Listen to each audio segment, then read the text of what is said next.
jubilejnem podcastu o politiki. Z vami so Barbara Žen in Suzana Kos. Z nami v studiu pa infrastrukturna ministrica Alenka Bratušek. Najlepša hvala, da ste prišli.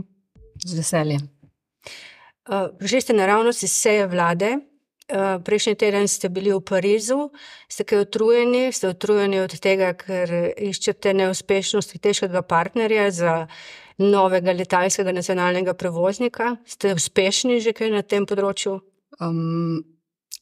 Dejstvo je, da je povezljivost Slovenije na področju letalstva zelo slaba. Pravzaprav je samo Belorusija slabša od nas v tem evropskem delu. In to ljudi skrbi, gospodarstvenike skrbi in seveda skrbi tudi nas na vladi. Zato smo se na Ministrstvu za infrastrukturo praktično že pred enim letom lotili iskanja rešitve. Ustanovljena je bila delovna skupina, ki je bila široko zastavljena, Ministrstvo za gospodarstvo, predstavniki Ministrstva za finance in Ministrstva za infrastrukturo so iskali rešitve. Prva rešitev, ki se sicer ni izkazala s prvim razpisom za najboljšo, je bil razpis za subvencije. Zdaj v začetku julija ta poziv ponavljamo in novembra bo še en poziv. Tako da to je bil prvi korak in upamo, da bo na to prijavo v juliju in novembru več interesa. Naslednji korak sta bili pa dve analizi, ki sta pokazali gromozansko, več 100 milijonsko ekonomsko škodo, ki jo naša država zaradi slabe povezljivosti trpi. In seveda je naša naloga, da na tem področju nekaj naredimo. Jasno želim povedati, da govora ali pa odločitve o novem letalskem prevozniku ni bilo. Ni bilo, ker je do tja še dolga pot, da bi se vlada lahko odločala, nov prevoznik da, nov prevoznik ne. Že danes nam je pa jasno, da v ustanavljanje novega prevoznika lahko gremo izključno, če bi dobili strateškega partnerja. Zato vas sprašujem, ker na Facebooku ste objavili, ko ste bili v Parizu, da imate neke pogovore na to temo.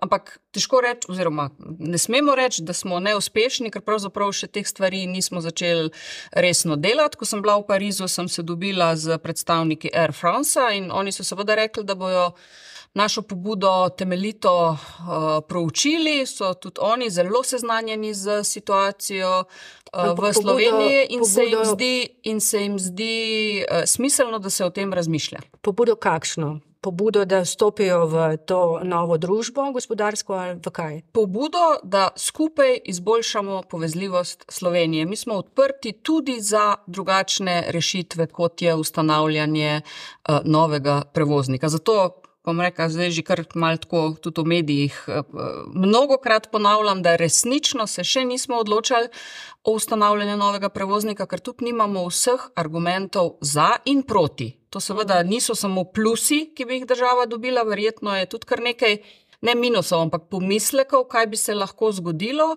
in vse to je treba dati na mizo in imeti odgovore, če se bomo odločali. In še en velik vprašaj, to je soglasje Evropske komisije, ki ga je pa zelo težko dobiti. Nam primer iz Italije kaže, kako mukotrpni in dolgotrajni so ti pogovori. Kot možnost se omenja kot ena od možnosti se omenja dokapitalizacija Croatian Airlines. Ravno zaradi tega, ker je družba v Evropski uniji, pa tudi zanimanje Turkish Airlines, ki se je že zanimal pred leti za nakup Adrie, ko je bila ta prodana potem skladu 4K Invest.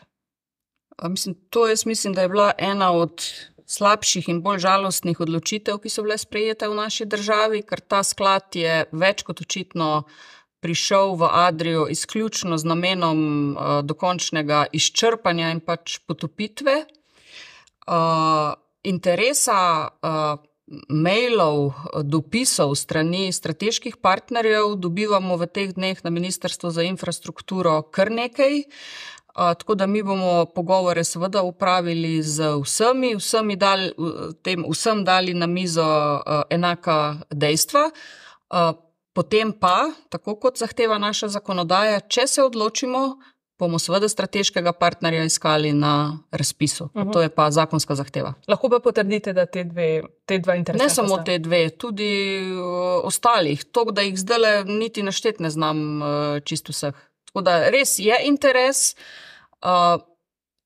in na nek način sem kar malo tako, bom rekla, žalostna, da je v bistvu zunaj večji interes, kot je pa mogoče podpora v tem trenutku doma. Ker Slovenija je res svojo geostrateško lego ima izvrstno in ogromno prednosti. Ampak, ko govorimo pa o letalskih povezavah, smo pa zdaj nek osamljen otok in ostali samo mi. Kot sem rekla, vse druge države so absolutno to povezljivost po covidu že zelo izboljšale in to seveda čaka tudi nas. Ne moramo mi biti odvisni od drugih držav.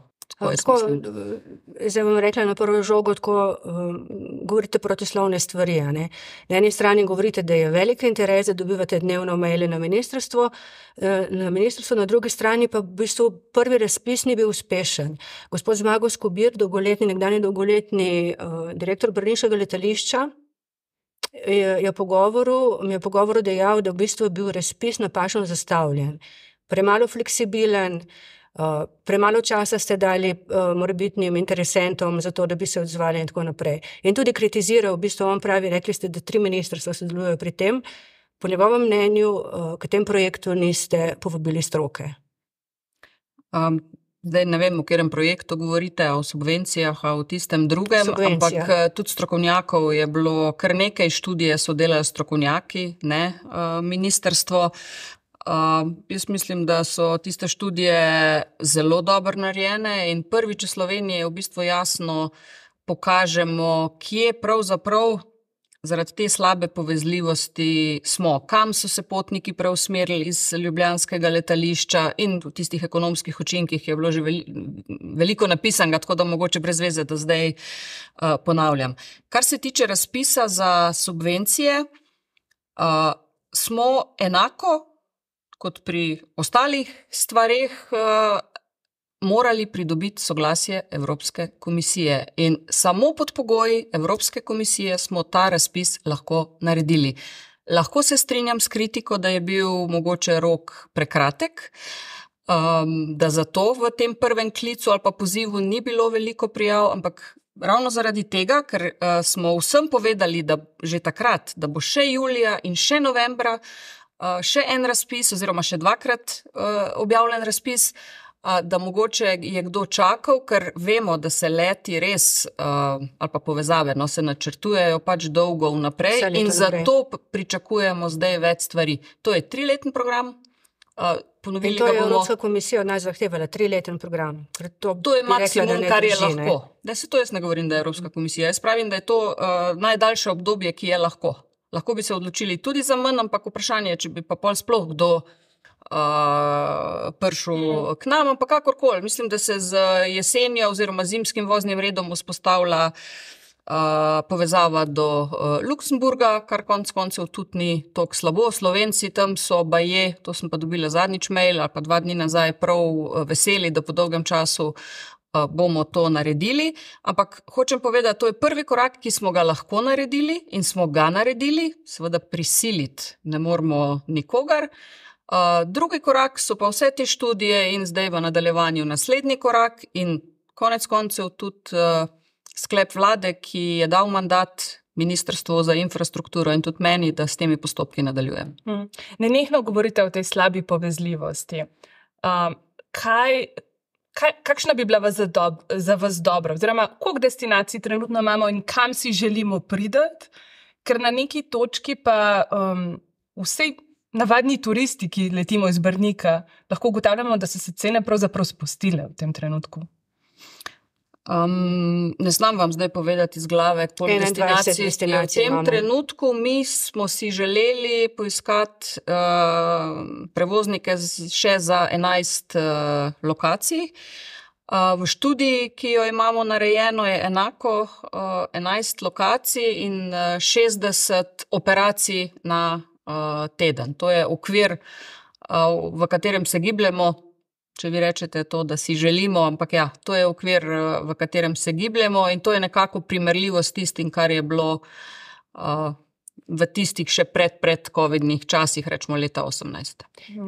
Premaknemo se morda zdaj nekoliko na politično, na notranje koalicijsko področje, ker ste omenili večkrat študijo, ki so jo pripravili strokovnjaki, ki ste jih izbrali. Gospod finančni minister Klemen Boštjančič vas je javno okrcal. Najprej je dejal, da ga čudi lahkotnost nekaterih kolegov, ki pričakujejo denar iz proračuna in da ta študija vsebuje samo 15% potrebnih podatkov za odločitev. Saj on je povedal isto, kot govorim jaz. Jaz tudi pravim, da smo še daleč od tega, da imamo na mizi vse argumente, da bi se sploh lahko odločali, zato je to še res, zdaj jih je 15, jih je 20, jih je 30, konec koncev nepomembno.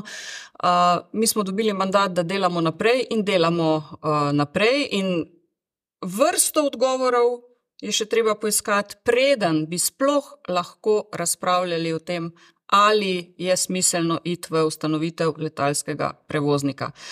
Sem pa danes enako prepričana in tudi na vladi povedala, da javnofinančno je v tej zgodbi še najmanjši problem. Vse ostalo, delovanje družbe, pridobiti licence, ekipe, slote in tako naprej, je soglasje Evropske komisije je mnogo večji problem, kot pa poiskati v proračunu. Če najdemo partnerja, pa razdelimo to na 2 dela, približno nekaj manj kot 40 milijonov evrov v B-bilanci za dokapitalizacijo. V času prejšnjo leto, ko smo pravilno ukrepali in pomagali energetskim podjetjem, mislim, da smo 700 milijonov tako zelo z lahkoto v rebalansu našli, ker smo jih mogli. Zato jaz se zelo zavedam javnofinančnih okvirov, to mi lahko obe verjameta, zelo se zavedam. Vem tudi, da to ni malo denarja, ampak zato, da neko podjetje dokapitaliziraš, ne rabimo zajedati tekočega primanjkljaja, ne rabimo zajedati v socialne transferje, pokojnine, plače. Zato sem jaz rekla, da je javnofinančno to absolutno izvedljivo. In kakšna je bila ta debata, ko ste vi to povedali? Ker recimo vtis javnosti ali pa dela javnosti, ali pa moj vtis je bil, da vas je minister okrcal, da jemljete lahkotno proračunske zadeve. Vi niste tega tako videli? Minister Boštjančič zelo dobro ve, da sem mogoče poleg njega na vladi še edina ministrica, ki javnofinančno situacijo jemljem zelo resno. To pa verjetno zaradi tega, ker imam, si upam trditi, kar dolgoletne pa kar nekaj izkušenj na področju javnih financ, tako da jaz sem, ko gre za javne finance, absolutno na strani ministra Boštjančiča. On ima težko delo, ko je treba pripraviti proračun, ko je treba vse želje, vse ideje, vse zakonske obveznosti spraviti v neke okvire. Mogoče je ta njegova izjava izhajala tudi iz tega, da pravzaprav on ni videl moje celotne izjave, ampak so ga nekateri samo mogoče vprašali, kaj pa to. Drugače se jaz tudi strinjam, 40-milijonska nova obveznost ni mala stvar, ne? Ampak v primeru, ko gre za dokapitalizacijo podjetja, je to javnofinančno veliko lažje speljati, pa še enkrat, tudi to je ogromno denarja, ampak pri ustanavljanju prevoznika je vse ostalo mnogo večji problem. Vas torej, ko pravite, da se zavedate javnofinančnega okvirja, vas torej ni presenetil ta poziv finančnega ministrstva, da ne ministrstvo oklestijo investicije v prihodnjih 2 letih? Ne, zato ker je to pravzaprav praksa Ministrstva za finance zadnjih. Odkar se jaz uparjam s proračunom, je pravzaprav enaka zgodba, ampak na koncu vedno najdemo kompromis, vedno najdemo rešitve in jaz vem, da se naša vlada zaveda, kaj so tiste razvojne potrebe in kaj je treba v proračunu zagotoviti, da ne bomo delali škode slovenskemu gospodarstvu. No, ker ste dejali, da se že dolgo ukvarjate, oziroma da poznate proračun, leta 2006 ste se začeli pod ministrstvom Andreja Bajuka ukvarjati s proračunskimi zadevami. Tudi sama sem pred leti spremljala proračun in kar me moti, recimo, ker smo ravno načeli ta poziv Ministrstva za finance k klestenju finančnih načrtov, pred leti smo novinarji lahko izvedeli, za koliko vse skupaj presegajo pričakovanja ministrstev realne možnosti. Zdaj tega odgovora pod vašo vlado ni mogoče dobiti. Se vam zdi to transparentno? Absolutno boste odgovor dobili, ko bo vlada sprejela razrez, ki je osnova za pripravo finančnih načrtov. Naša vlada tega sklepa še ni sprejela. In do takrat, dokler vlada nekaj ne potrdi, se mi pa zdi absolutno prav, da se mediji s tem ne ukvarjate, zato ker bi se lahko špekuliralo nekaj, kar se na koncu sploh ne zgodi. V zakonu o javnih financah je natančno določeno, kako ti postopki grejo in ta prva proračunska seja bo na nek način pokazala, katere politike so prioritetne, za katere politike je koliko denarja in tu bo prav gotovo objavljen sklep. To je jasno, da bo objavljeno, ampak ne razumem, zakaj ne bi smeli izvedeti informacije, za koliko se pač presega možnosti proračuna, ker vas potem konec koncev lahko mediji pohvalijo, uspešni ste bili. Ker se še ne ve se še. Če Ministrstvo za finance pošilja posameznim Ministrstvo za finance si je pač, tako je prav, postavil javnofinančni okvir za naslednje leto. In zapisalo, da načrti presegajo možnosti proračuna. Se pravi, da nek izračun je. V zakonu piše, da vlada odloča o tem. Ne Ministrstvo za finance. Eno so lahko želje Ministrstva za finance, pa na drugi sej, ampak ko bo vlada sprejela, bo absolutno to javn sklep in objavljen in tako naprej. Tako da tle pa se res težko strinjam. Dobro, če se premaknemo nazaj na vaš resor v povezavi s proračunom, pri vas je veliko lobiranja tega, kateri investicijski projekti bodo šli naprej, kateri ne. Mislim, sej na ravni občin, mislim. Drži, da ste koalicijske poslance pravzaprav preusmerali v tej fazi na finančnega ministra? Ne, ker se sploh še nismo pogovarjali s poslanci o letu 2024. Mi se v tem trenutku ukvarjamo z eno zadevo, s katero se mogoče sploh ni prav, da se ukvarjamo, da je bilo v preteklosti prevzetih več obveznosti, kot je bilo zagotovljenega denarja.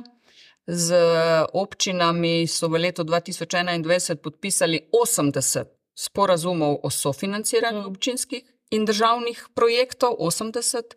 Povprečje zadnjih nekaj let je 20 sporazumov na leto, kar pomeni, da res v teh sporazumih ni določeno, kdaj bo ta investicija izvedena, ampak seveda so pričakovanja županov pa od vseh teh 80, da takoj. S tem se zdaj ukvarjamo. Čemu pa pripisujete ta razlog, da so jih 80 podpisali, bilo to volitve? Absolutno. Državne in občinske seveda, to je pač bilo leto, ko so bile skoncentrirane. Gremo še na eno vročo temo v teh dneh, to je gneča na cestah. Pa bi morda začela s ponedeljkovo izjavo predsednika vlade, Roberta Goloba, ki se je v Državnem zboru dotaknil pobude stranke SDS, da bi bile cene tedenskih vinjet, ki bodo uporabljene v nočnem času, nižje. Premier je dejal, citiram STA, tudi sam sem dal to pobudo na Dars. Dars je pripravil predlog, kako spremeniti cenovno politiko. Naš kolega Nejc Gole je to preveril, na Darsu o pobudi gospoda Roberta Goloba ne vedo ničesar. No, to pa jaz težko komentiram, a vejo ali ne vejo, ampak nam na ministrstvu so poslali to analizo, mi smo zdaj želeli še nekaj dopolnitev, tako da jaz verjamem, da jo bo predsednik vlade dobil konec tedna ali pa v začetku naslednjega tedna. Se pravi, vi z ministrstva ste prosili za to oceno možnosti realizacije? Mi smo jo prosili, zato ker smo bili s predsednikom na vezi. Mi dva osebno s predsednikom sva o tem govorila in seveda je naša naloga, da te stvari pridobimo. In ta analiza bo osnova, da se odločimo, kako naprej, ampak tudi tukaj takoj naj povem, da Tudi tukaj potrebujemo soglasje Evropske komisije za kakršnekoli spremembe, tako da tudi tukaj ne gre od danes do jutri. Ampak se vam ne bi zdelo pametno, da bi se mogoče povezali tudi s kolegi iz Madžarske in Italije, ne?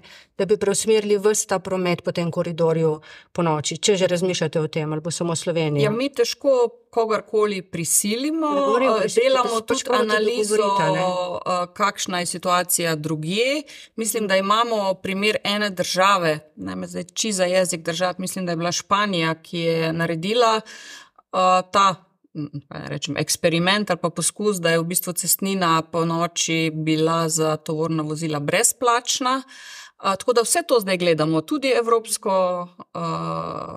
evropsko prakso, ampak seveda lahko dajemo pobude, ko bomo mi rekli, to je naš predlog in potem lahko gremo naprej. Ampak glede na to, kar ste zdaj pisali in da je potrebno soglasje Evropske komisije, verjetno ne pričakujete, da bi se to kakršnikoli premiki lahko zgodili v kratkem. Za to sezono to prav gotovo ne. Še mogoče to, kar ste rekla, govorila sta s predsednikom vlade, je bilo to pred ponedeljkom, ko je on to že 3 tedne nazaj. Tako da, mislim, to, kar je predsednik povedal, sem jaz vse vedela in tudi si želela, da mogoče bi mu lahko že do tega poslanskega vprašanja s to analizo postregla, ampak pač boljš, da je analiza točna, boljš, da imamo vse podatke, kakor pa da damo iz rok nekaj, kar ne pije vode. Glede gneče na cesti so kolegi že pisali, te, ki spremljajo pač to področje, da je problem tudi v tem, da je odprtih preveč gradbišč in da gradbena podjetja dejansko nimajo dovolj delovne sile, da bi vsa ta gradbišča delala s polno paro. Na to temo ste dobili tudi poslansko vprašanje poslanke Meire Hot, če boste kaj storili na tem področju? Zdaj, jaz težko rečem, da je gradbišč preveč. Gradbinci so se prijavili na vse razpise, ki so bili objavljeni, prevzeli posle za določenimi roki in takrat, ko se prijavijo, verjetno morajo vedeti, da so sposobni speljati vse projekte, ki jih že imajo v teku, pa še tistega, na katerega so se nazadnje prijavili. Lahko se strinjam z vami, ampak zdaj druga kot to dokončati in tudi zahtevati dokončanje v rokih, ki so jih podpisali. Jaz mislim, da je to naša pravzaprav dolžnost, ne? Gibanje Svoboda se je pred volitvami, parlamentarnimi volitvami izreklo za moratorij za širjenje cestne infrastrukture. Je to še stališče stranke oziroma je to vaše osebno stališče tudi? Dejstvo je, da so naša velika prioriteta v tem mandatu železnice.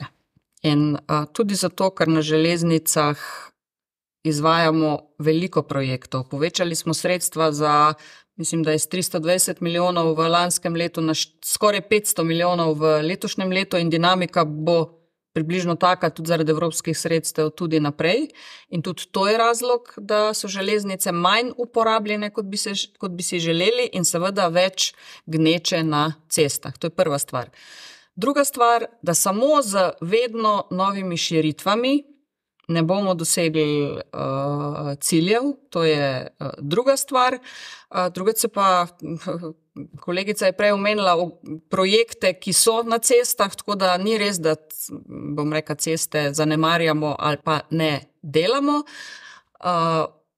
Novogradenj na cestni infrastrukturi je pa res že zadnjih nekaj let bistveno manj kot v preteklosti. Bolj skrbimo za obstoječo infrastrukturo in če želimo doseči podnebne cilje, katerim smo se zavezali, in jaz mislim, da je prav, da jih dosežemo, ker nam vreme vsak dan pokaže, da je stvari treba delati drugače, potem druge poti ni.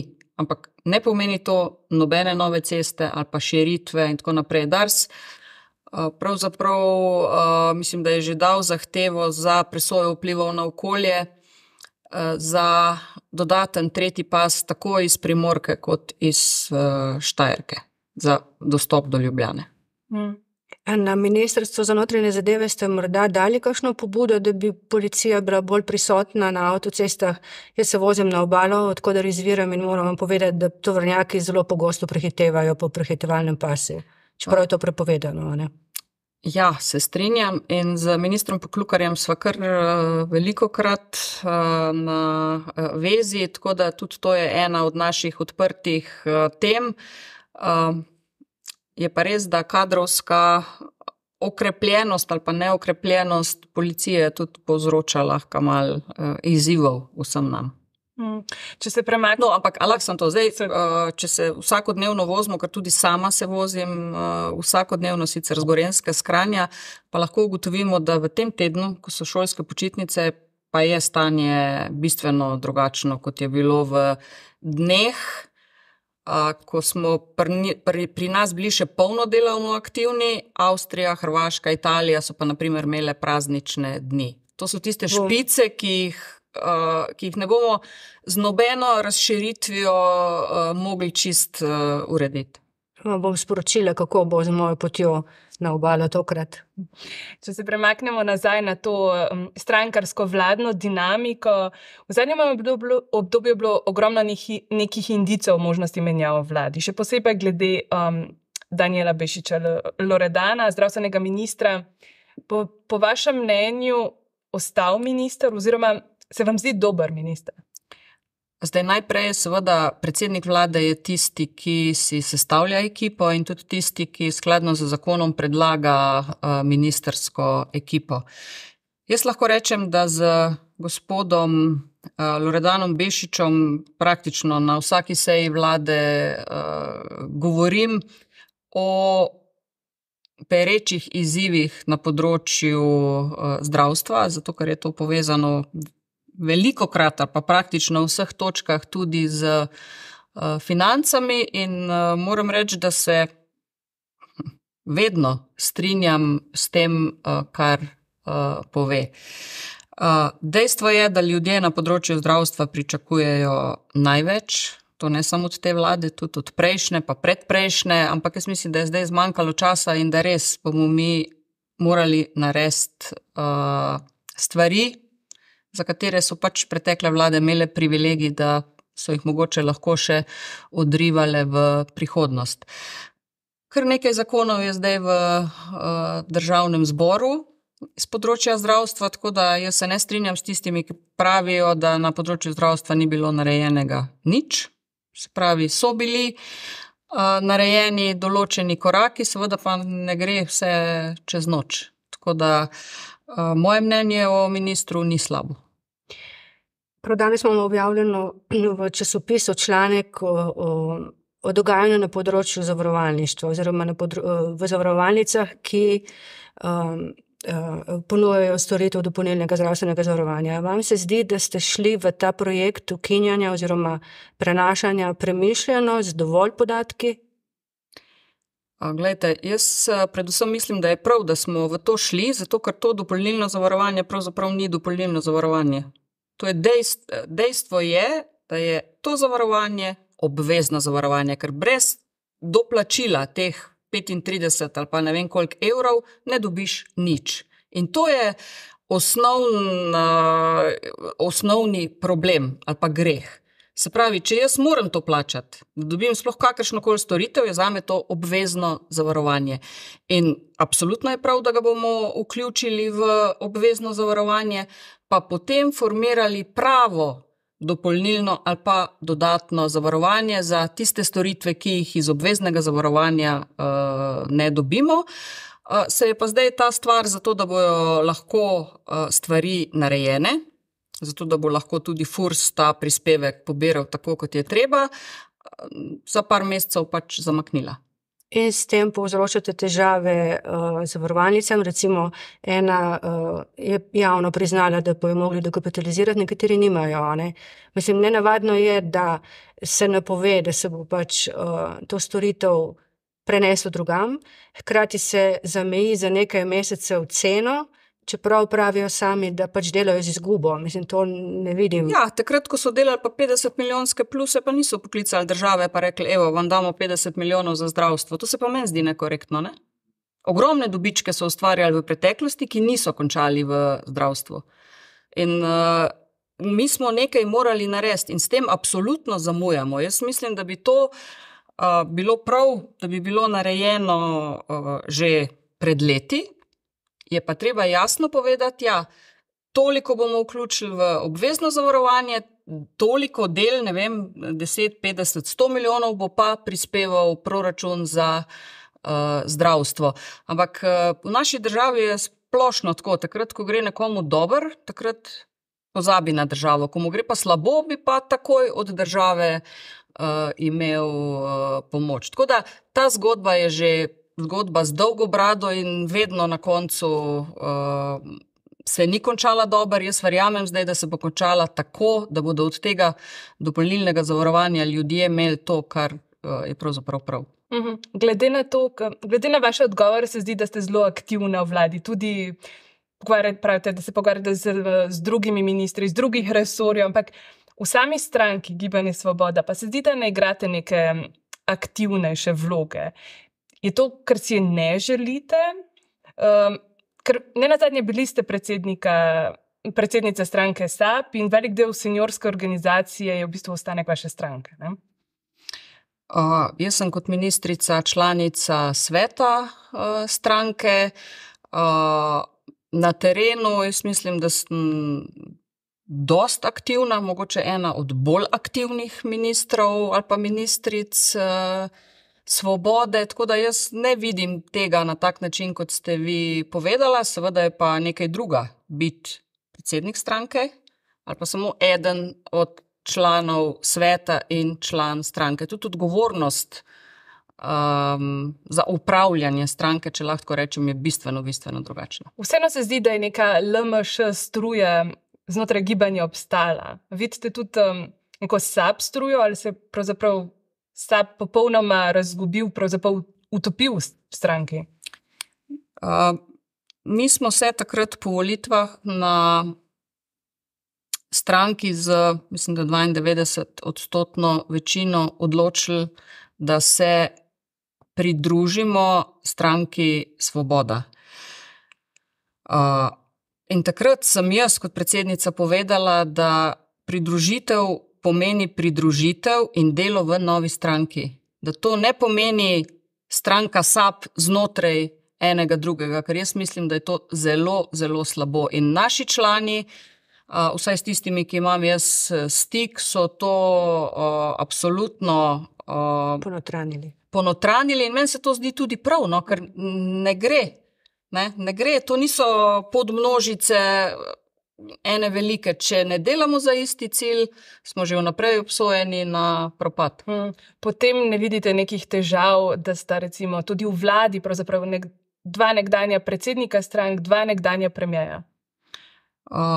Mislim, da je tudi predsednik Golob že rekel, da je to naša prednost, ker konec koncev biti predsednik vlade pomeni izkušnje, ki jih ne moreš dobiti nikjer drugje in so lahko, tudi po moji oceni, samo dobrodošle, da kakšnih napak, ki smo jih delali v preteklosti, ta vlada ne bi ponavljala. Še zadnje vprašanje. Ali menite, da je tale mandat, vaš zadnji mandat v politiki, vidite še izzive pred sabo? Dejansko ste v bistvu v teh krogih, kot sem omenila, od 2006 na Ministrstvu za finance, potem ste pač vstopili tudi v strankarsko življenje. Zdaj v politiko sem vstopila zato, ker sem prepričana, da samo v politiki stvari lahko spreminjaš. Jaz seveda verjamem na bolje. Če sediš doma pred televizorjem in se jeziš, zakaj je nekaj v Sloveniji narobe, od tega nihče ne bo imel nič, razen ti mogoče nekaj slabih ur.